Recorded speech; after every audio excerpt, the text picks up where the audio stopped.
여러분, 하나님 살아계십니다. 예수님 여기 계십니다. 성령님 역사하십니다. 너희는 나를 본받으라. 너희는 나를 본받으라. 당당하게 말하던 사도 바울이 지금 울고 있습니다. 사람의 눈물에는 이유가 있지 않습니까? 슬퍼서 울고요, 아파서 울고, 복받쳐서 울고, 원통해서 울고, 기가 막혀서 울고, 감격해서 울고, 기뻐서도 웁니다.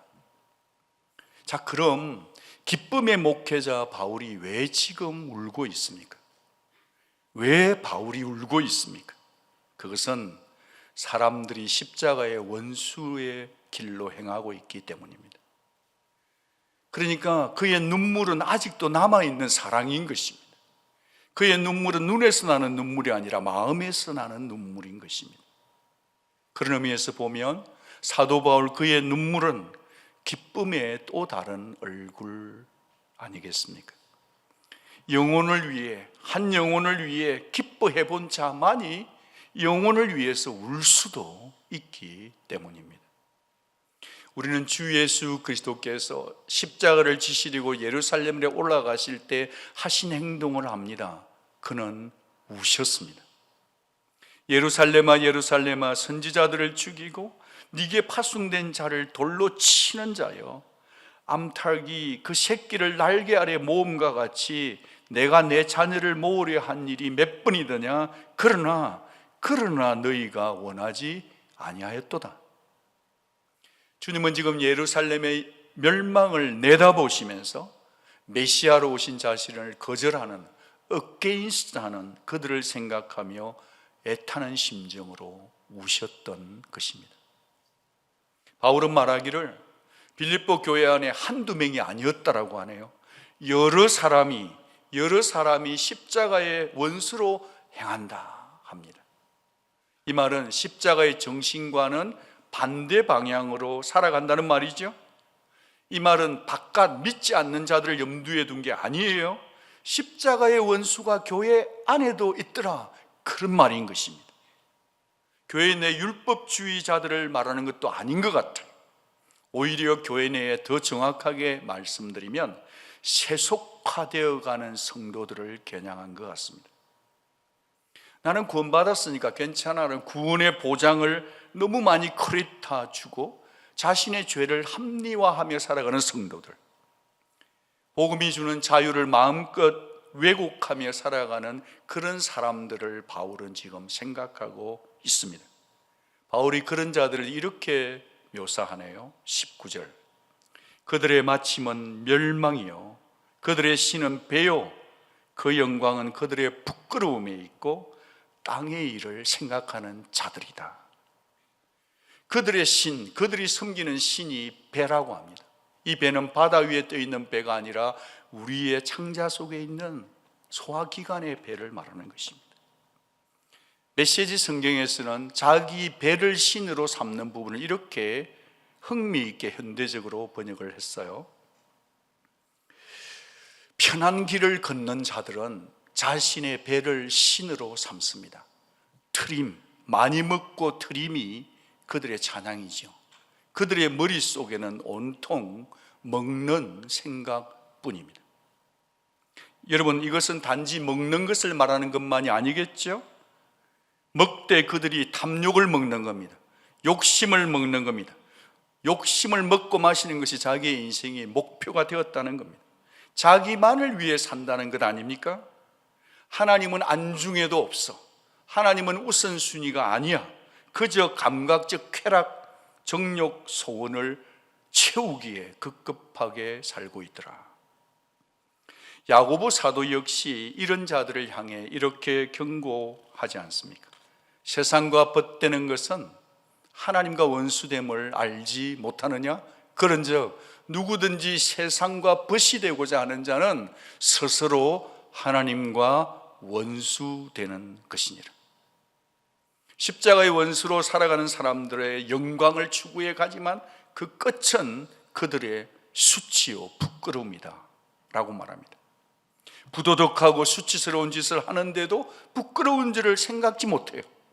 부끄럽기는커녕 오히려 거들먹거리면서 사람들에게 은근히 자랑도 한단 말이죠.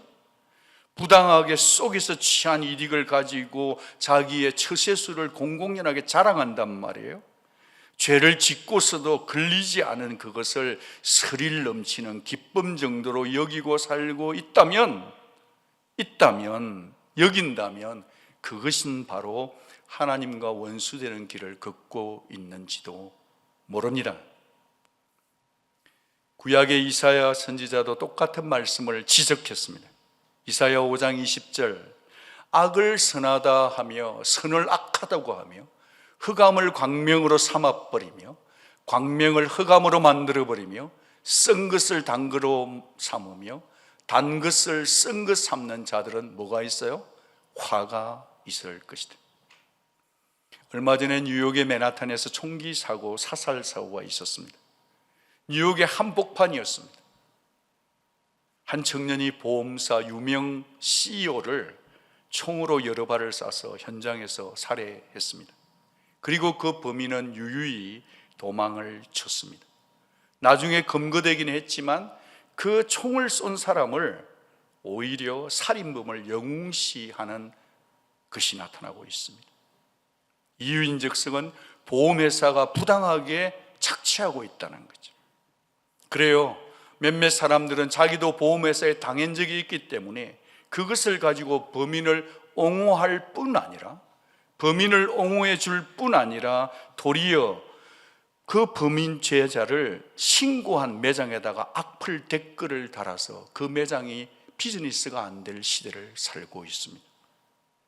이 시대가 아무리 가치관이 전도되고 가치관이 달라진 시대를 살고 있다 할지라도 말이죠, 뒤집힌 세상 가운데 살고 있다 할지라도, 그러나 적어도 언약의 성도, 하나님을 믿는 성도라면 적어도 우리는 그렇게 살라고 부름받은 것은 아닐 것입니다. 샌앤토니오 출신 맥스 루케이도 목사님이 오래전에 쓴 책 중에 하나님이 당신의 이름을 속삭이실 때라는 책이 있습니다. When God whispers your name. 한국어로는 이게 독특하게 번역이 돼서 역설적으로 하나님이 나를 버리셨다라고 번역이 된 책입니다. 그 가운데 이런 좀 극단적인 예화가 있습니다. 그 예화는 이것입니다. 어마어마한 상금이 걸린 게임쇼가 열린 상황이었습니다. 사회자가 입을 뗍니다. Welcome everybody 게임쇼. 그러자 말을 하는데 오늘 상금은 1,000만 불입니다. 한국어로 말하면 130억입니다. 1,000만 달러인데 누군가 오늘 여기 있는 분 중에서 이 1,000만 달러를 가지고 이곳을 나가게 될 것입니다. 사람들은 미친 듯이 열광했죠. 마침내 그 한 사람이 추첨으로 당첨이 되었습니다. 그러자 130억, 1,000만 달러를 실은 수레가 이 사람 앞에 이동이 되었습니다. 그때 잠깐만, 이 사회자가 조건을 걸었습니다. 제가 지금부터 말하는 9가지 조건 중에 둘도 아니고 딱 하나, 몇 개요? 하나를 선택하면 이 돈 1,000만 달러를 가지고 갈 수 있다는 겁니다. 그러자 사람들이 더 열광하고 흥미진진함이 더해갈 때 사회자가 9가지를 나열하기 시작했습니다. 첫째, 당신의 자녀를 다른 곳에 입양시켜라. 둘째, 일주일 동안 매춘을 해라. 부당한 성적 행위를 해라. 셋째, 당신의 국적 포기해. 넷째, 교회를 떠나. 다섯 번째, 가족을 버려버리라. 여섯째, 모르는 사람 한 사람을 죽여라. 일곱째, 성전환 수술을 해라. 여덟째, 사랑하는 배우자와 이혼해라. 아홉째, 당신의 인종을 바꿔라. 이렇게 하면, 한 가지만 하면 가져갈 수 있다는 것이었습니다. 여러분 같으면 선택을 할 수 있겠습니까? 그런데 실제로 미국 사람을 상대로 설문조사를 했는데 결과가 25%에 해당하는 항목이 가족을 버리겠다, 교회를 떠나겠다 였습니다. 그 다음은 매춘이었습니다. 이 조사에서 놀라운 것은 대부분의 사람들이 $10,000,000를 얻기 위해서라면 무엇인가 액션을 하겠다라고 대답했었습니다. 여러분 중에는 목사님 설마요? 아니요, 설마가 아니었습니다. 굉장히 우리를 우울하게 만드는 상황이었는데 더 우리가 생각할 것은, 리띵크할 것은, 이 설문조사는 20년 전에 있었던 설문조사 결과입니다. 저와 여러분이 20년을 살아온 지금 속에 더더욱 가치관이 혼동되고 돈 사랑과 쾌락 사랑과 생각이 자유로워지는 이 시대 가운데 지금은 어떨지 여러분 아시잖아요. 바울 사도는 이미 또 다른 그의 서신서에서도 말세의 뚜렷한 징조를 이미 밝힌 바 있습니다. 자기 사랑하며 돈 사랑하며 자랑하며 교만하며 부모를 거역하며 거룩지 아니하며 배신하며 쾌락 사랑하기를 하나님 사랑하는 것보다 더할 것이라. 이런 자들은 경건의 모양은 있을지 모르지만 경건의 능력은 부인한 자다. 걷어 차버리는 자들이다. 오늘 본문은 이런 자들을 두고 단정 짓습니다. 그들은 땅의 일을 생각하는 자들이다. 땅의 일을 생각하는 자들이라고. 그들의 마침은 멸망이요 그들의 신은 배요 그 영광은 그들의 부끄러움에 있고 땅의 일만 생각하는 자들이다. 여러분 중에는 목사님은 교회 안에 계시니까 우리를 이해 못해요. 땅에 사는데 어떻게 땅의 일을 생각 안 합니까? 부지런히 일해도 얼마나 힘든데요. 꼴똘히 고민해도 모자란데요. 열심히 살아야 되는 거 아닙니까? 땅에서. 예, 맞습니다. 저는 지금 땅의 일 그 자체가 십자가의 원수다라고 말하는 게 아닙니다. 문제는 뭔가?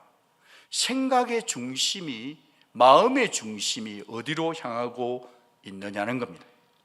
앉으나 사나 어떤 생각에 우리는 사로잡혀 삽니다. 어쩌면 여러분은 지금 제 설교를 듣고 있는 이 시간에도 여러분의 관심사에 생각을 두고 있는지도 모르죠.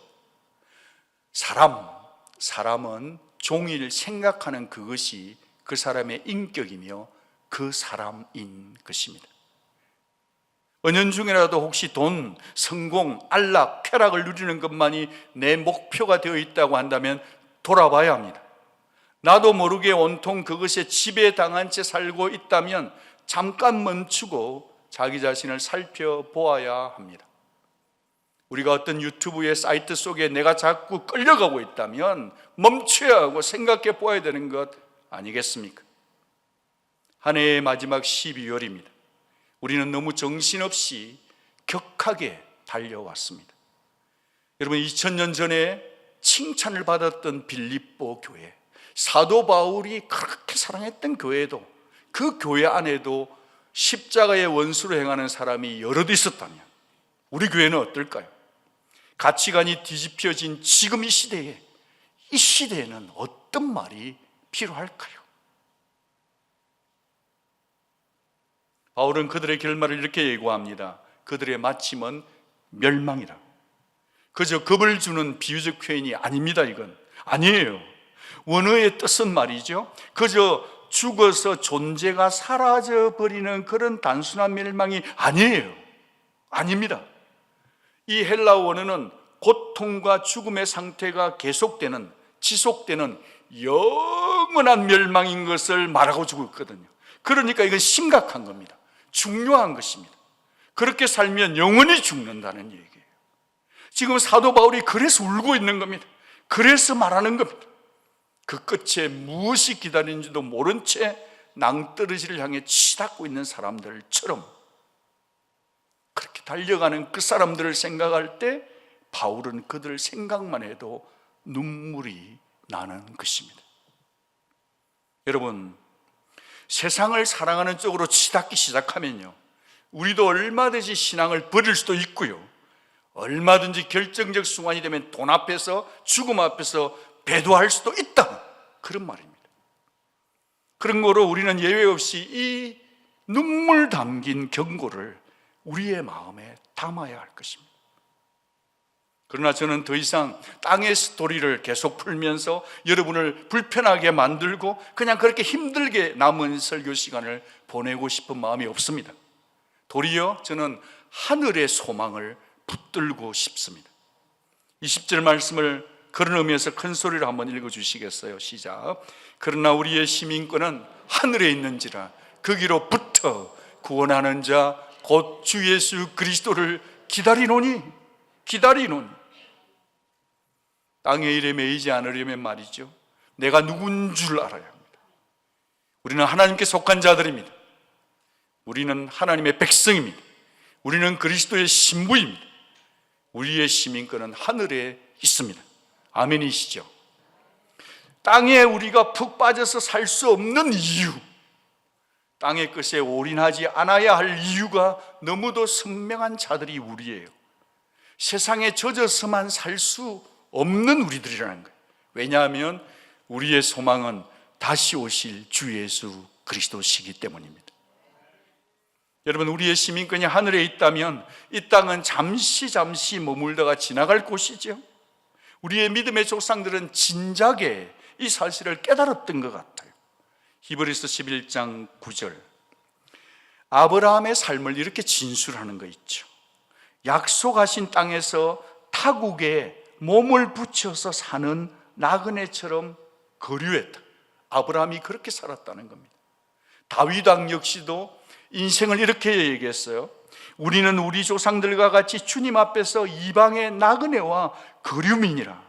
같이 한번 읽어주시겠어요? 세상에 있는 날이 그림자 같아서 희망이 없나이다. 다윗의 고백입니다. 나그네와 거류민이라고 말했습니다. 자신의 정체성을 알았던 것입니다. 거류민이란 남의 나라 영토에 머물러 사는 사람들이잖아요. 법적으로 주거의 자유는 허락을 받았을지라도 권리도 소속감이 없는 자들입니다. 우리 가운데서도 제가 알기만 해도 여러분이 그런 분들이 계십니다. 정말 잠시 이곳에 머무는 분들이 계시잖아요. 이런 분들의 삶은 단촐합니다. 다소 힘들고 불편한 점이 있을지라도 특별히 갖추고 장식하고 데코레이션하고 그렇게 살 필요를 느끼지 못하시죠. 아니, 느낀다 할지라도 그렇게 살지 않으시죠. 왜죠? 곧 돌아가야 되니까. 그들의 귀는 늘 돌아갈 본향에 꽂혀 있어요. 그쪽 사정이 늘 궁금한 법이죠. 여기 있는 분들 가운데 한국 국적을 가지신 분들은 미국 시민권인 저희들보다도 훨씬 더 지금 한국의 정치와 대한민국의 미래에 대해서 더 관심이 갈걸요. 그런 것처럼 말입니다. 여러분, 우리는 비자 신분이 이 땅에서 거류자고 나그네입니다. 나는 나그네다, 나는 잠시 있다가는 순례자라는 이 생각만을 해도 우리의 삶은요, 우리의 신앙은요, 우리의 삶은 심플해질 것입니다. 사랑하는 주님이 계신 그곳을 향해서 자연히 마음이 흘러갈 것입니다. 그 나라가 궁금해야 되는 거 아닙니까? 그분의 음성에 귀를 기울이고 살아야 되는 것이 이 땅을 살아가는 성도의 삶인 거죠. 왜죠? 우리의 본향은 이곳이 아니고 하늘이기 때문입니다. 우리는 목적지가 분명한 순례자들입니다. 그러니까 부평초처럼 물에 떠다니면 안 됩니다. 세상에 떠달려서는 안 될 것입니다. 조나단 에드워즈 목사님이 순례자 천국을 향한 여정이라는 설교 내용 중에 여러분과 꼭 나누고 싶은 부분이 있었습니다. 제가 읽어드리면, 여행자는 좋은 외관에 현혹되어 여정을 늦추지를 않습니다. 그의 머릿속에는 여행의 목적지가 있기 때문이죠. 안락한 숙소를 찾았다고 해서 거기에 눌러앉을 생각은 하지 않습니다. 숙소의 시설은 자기의 것이 아니며 자신은 그저 나그네임을 되새김질을 할 것입니다. 그는 하룻밤 머물면서 기운을 되찾고 나면 다시 자신의 길을 떠날 것입니다. 그러므로 우리는 이 생이 주는, 이 땅이 주는 편안함과 즐거움보다 천국을 더 갈망해야 합니다. 여행길에 오른 사람처럼 이런 것에 초연해야죠. 마지막 문장 같이 한번 읽어주시겠어요? 하나님이 부르시면 언제든 기쁜 마음으로 작별할 준비가 되어 있어야만 합니다. 그래서 베드로 사도도 이렇게 권면했던 거 아닐까요? 사랑하는 자들아, 그루민과 나그네 같은 너희를 권하노니 영혼을 거슬러 싸우는 육체의 정욕을 제어해라. against 해라는 거죠. 여러분, 육체의 정욕은 주범입니다. 육체의 정욕은 원수입니다. 육체의 정욕은 성도가 본향을 바라보지 못하게 하는 원수인 것입니다. 여러분, 왜 바울 사도가 이렇듯이 시민권 얘기를 꺼냈을까요? 그것은 빌립보 사람들의 시민의식이 특출했기 때문에, 남달랐기 때문이에요. 그 당시 빌립보의 도시는 대로마 제국의 식민지였습니다. 그런데 말이 식민지이지 그들 빌립보 도시는 자동적으로 로마 시민권자가 되는 권리와 혜택을 누렸단 말이에요. 특별한 경우를 제외하고는 채찍질 맞지도 않고 체포당하지도 않았어요. 빌립보 사람이라면 황제에게 호소할 수 있는 권리도 있었죠. 로마인들처럼 라틴어를 사용했고요. 로마식으로 옷을 입고 사는 사람들, 누구죠? 빌립보 도시 사람들이었어요. 한 번도 로마에 가본 적이 없을지라도 빌립보에서 로마까지 1200마일이에요. 그렇게 떨어져 있는다 할지라도 그들은 로마 시민이라는 자긍심이 대단했어요. 로마 시민권자의 파워가 대단한 걸 알았기 때문이죠. 빌립보 사람들은 그래서 자기 가까이에 붙어있는 다른 야만 민족들과는 말이 달랐어요. 행동이 달랐고 생각이 달랐던 것입니다. 차원이 달랐다는 것이 빌립보 사람들의 자부심이었죠. 동시에 말입니다. 그들은 시민권자, 로마 시민권자가 된다는 의미 속에는 본토의 지배국, 로마의 통치를 받아야만 한다는 권리와 함께 의무도 있음을 알고 살았습니다. 다시 말씀드릴게요. 이 빌립보 도시에 사는 사람들은 로마 시민이라는 특권도 누렸지만 동시에 본토 로마의 통치를 받고 살아야 되는 의무도 누구보다도 알았다는 것입니다. 지금 바울 사도는 여기가 핵심인데요. 바울 사도는 빌립보 시민이라면 누구나 수긍할 수 있는 이 컨텍스트, 배경을 가지고 온 거예요. 그러면서 빌립보 성도를 설득하고 있는 겁니다. 이런 얘기입니다. 빌립보가 로마로부터 그처럼 멀리 떨어져 있을지라도 너희는 로마에 속해 있음을 의심치 않지 않느냐. 그처럼 우리의 본향 저 하늘이 아무리 멀리 떨어져 동떨어진 것 같아도 너희는 이 자리에서부터 하나님 아버지와 주 예수 그리스도로부터 직접 통치를 받는, 직할 통치를 받고 살아가는 천국입니다. 아멘. 다시 한 번 더 말씀드리면 빌립보 성도들이 아무리 로마가 멀리 떨어져 있어도 너희들은 여기에 통치를 받듯이 너희들이 아무리 천국이 멀리 떨어져 있다 할지라도 여러분들은 이 땅 빌립보서에 살고 있지만 하나님 아버지와 주 예수 그리스도의 직접 통치를 받고 사는 천국 시민이 올시다. 이 사실을 잊지 말라는 겁니다. 빌립보 사람들이요, 여러분들이 장차 로마에 여행 가서 가봤을 때 시민권자가 되는 게 아니듯이, 가야만 되는 게 아니듯이, 하늘의 통치는 하늘에 가서 하는 게 아니라 오늘 이 자리, 이 땅에서부터 이미 이루어지고 있다는 사실인 거죠. 하늘 시민권자답게 그분의 통치를 의식하고 살아야 합니다. 사랑하는 샌앤토니오에 사는 여러분, 지구촌의 모든 성도 여러분, 비록 우리가 이 땅에서 살고 있다 할지라도 우리는 하늘에 속한 자인 줄 믿습니다. 그러면 우리가 하늘 시민권자답게 살아야 될 의무가 있는 거죠. 의무도 있는 것입니다. 의무는 그러니까 특권이기도 한 것입니다. 바울은 이 사실을 이미 빌립보서 1장 27절에서 말했죠. 이미 언급했단 말이에요. 시민권이라는 단어를 이렇게 풀어놓았습니다.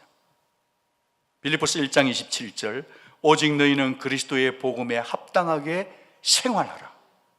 여기 이 생활하라라고 하는 원어적인 의미가 이런 뜻이에요. 시민 노릇하라는 겁니다. 그런 의미에서 한번 바꿔서 읽어보면 같이 한번 읽어주시겠어요? 오직 너희는 그리스도의 복음에 합당하게 시민 노릇하라는 거예요.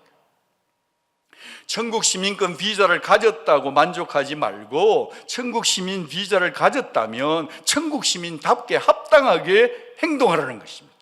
왕국 시민답게 한번 살아보라는 요청인 것입니다. 그러니까 성도는 거룩함과 하나님께 순종함에 있어서 더욱 천국 시민다워야만 하는 것입니다. 그 말인 거죠. 지금 어디에 있어요? 아주 사소한 일상생활에서 말입니다. 자, 그렇다면 성도가 어떻게 땅에 살고 있지만 하늘 시민권자답게 살 수 있을까요? 그것은 이 땅의 가치관을 거부할 때입니다. 이 땅의 가치관에게 저항할 때 그렇게 살아갈 수 있습니다.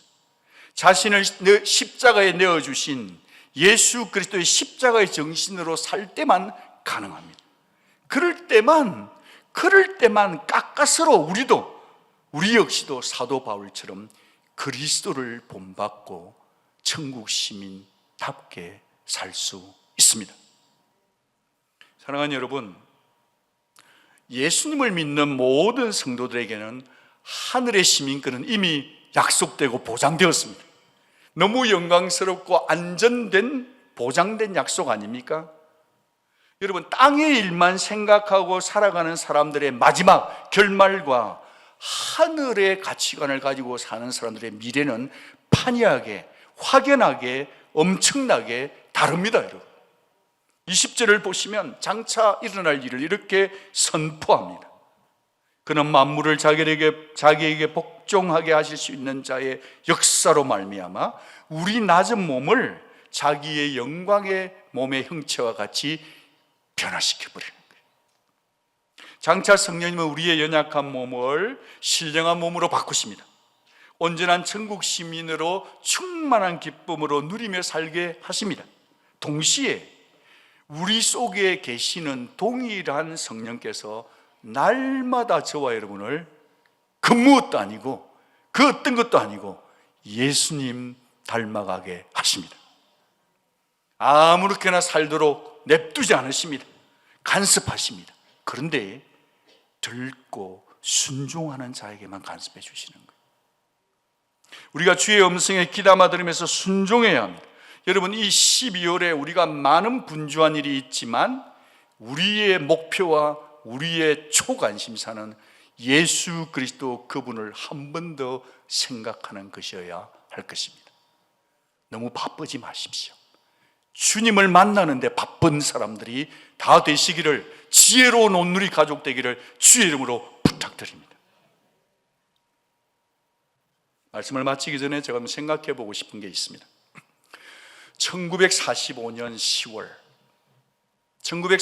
10월에 히틀러 치하에서 억압을 받던 독일 교회는 독일 교회가 세속화, 세큘러리즘으로 빠져가는 세속화된 신앙을 재정비하고자 했습니다. 그래서 그들이 십자가 앞에 다 모여서 참회를 했습니다. 독일 찬송가 제일 뒷부분에 보면 찬송가 끝에 그 유명한 슈투트가르트 죄책 선언문이 붙어 있어요. 이 슈투트가르트는 지역 이름입니다. 거기에 이런 죄책 선언문이 있었습니다.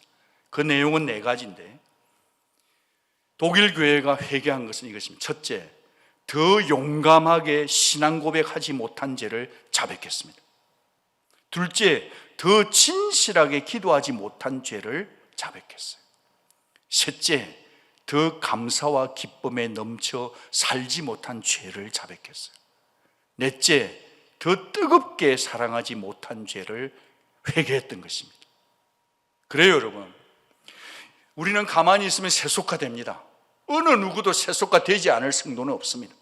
그런 거로 이 세속화되어가는 세상에서, 신앙에서 벗어나고 거슬러 갈 수 있는 길은요, ad fontes, 신앙의 기본으로 back to God, 하나님의 본질로 돌아가고 예수께 돌아가고 주 예수의 십자가로 돌아가는 자만 세속화되지 않을 것입니다. 오늘 이 좋은 아침에 저도 한번 여러분들과 함께 하늘 시민권자 서약식을 한번 해보고 싶습니다. 괜찮으시면 죄송하지만, 아니 기쁘게 우리가 살짝 주의 말씀에 반응하겠다는 마음으로 오른손을 살짝만 올리시고 같이 한번 저를 따라해 주시면 고맙겠습니다. 하나, 잘 안 들립니다. 제가. 하나, 이거 엄청난 거예요. 사라질 이 땅의 것들에 마음을 주지도 빼앗기지도 않겠습니다. 요 않겠습니다 할 때는 손을 탁 한번 쳐줘. 둘, 십자가의 원수가 아니라 십자가의 친구로, 십자가의 연인으로 살겠습니다. 아멘. 여러분들 이렇게 예쁘게 진실을 담아 고백했으니 다 들으신 우리 주님께서 여러분의 고백대로 살아갈 힘을 주시기를 주의 예수 이름으로 축복합니다. 사랑하는 성도 여러분, 우리의 하늘 본향을 마음에 두고 살고 있다면 우리는 기꺼이 이 땅에 살고 있지만 나그네와 거류민의 영성으로 살아갈 수 있기를 축복합니다. 이 땅에 최선을 다하되 올인하지는 마십시오. 잠깐 머물다 갈 이 세상에 푹 빠지지 마십시오. 날마다 여러분의 마음의 중심이 주님 계신 그곳을 향해서 흐르기를 바랍니다. 그렇게 주님의 기쁘신 뜻을 헤아리며 이 12월, 바쁜 12월을 주님만 생각하고 사시고 12월뿐만 아니라 여러분 남은 평생에 하늘의 시민권자를 가진 자처럼 하늘을 생각하며 살아가는 기쁨의 성도님들이 다 되어주시기를 주 예수 그리스도 이름으로